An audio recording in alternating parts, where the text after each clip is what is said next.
খুব পরিচিত একটি নাম বেদে সম্প্রদায়। আজকে আমি তুলে ধরতে যাচ্ছি বেদে সম্প্রদায়ের কিছু বাস্তব চিত্র। প্রিয় দর্শক, আমার পিছনে যে গ্রামটি দেখতে পাচ্ছেন এটি হচ্ছে একটি বেদে পল্লী।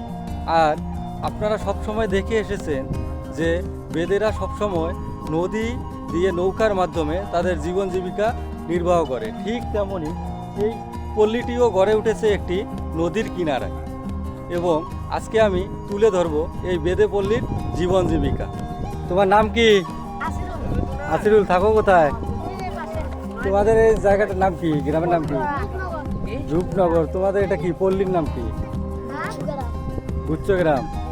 আর এখানে বেশিরভাগ কোন মানুষগুলো বসবাস করে? হ্যাঁ, বেদে সম্প্রদায়। ও, তাই তো দেখতেছি এখানে ঘর বাড়ির অবস্থাও তো দেখা যায় ওই রকম।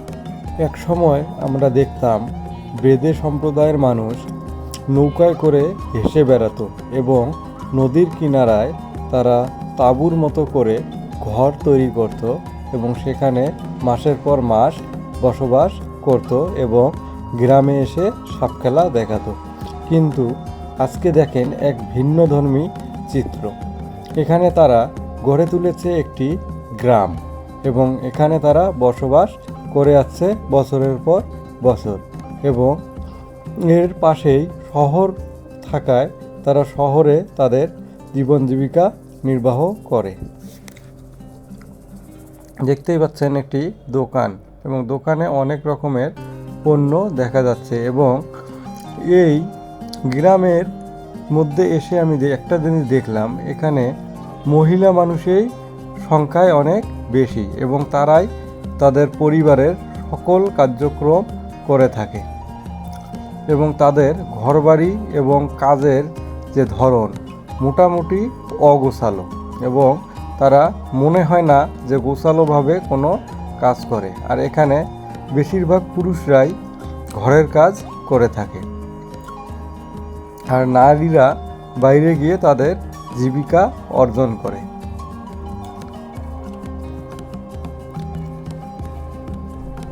দর্শক, আপনারা ক্যামেরায় দেখতে পাচ্ছেন এই বেদে পল্লীর অবস্থান। এই বেদে পল্লীতে ঢোকার সময় গ্রামের কিছু লোক আমাকে এই পল্লীতে ঢোকার জন্য নিষেধ করেছিল। পরে তাদের জিজ্ঞেস করায় তারা আমাকে বলেছিল যে এই বেদে পল্লীতে অনেক অনৈতিক কার্যক্রম হয়ে থাকে এবং এখানকার মানুষ অনেক খারাপ।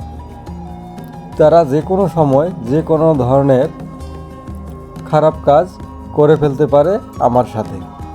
তাই খুব সতর্কভাবে আমি এই বেদে পল্লীতে ঢুকি এবং খুব অল্প সময়ে একটি ভিডিও ধারণ করি। দর্শক, ভিডিওটি যদি ভালো লাগে তাহলে অবশ্যই আমার চ্যানেলটি সাবস্ক্রাইব করবেন এবং সেই সাথে ভিডিওতে লাইক, কমেন্ট ও শেয়ার করবেন। ধন্যবাদ। দেখা হবে নতুন কোনো ভিডিওতে।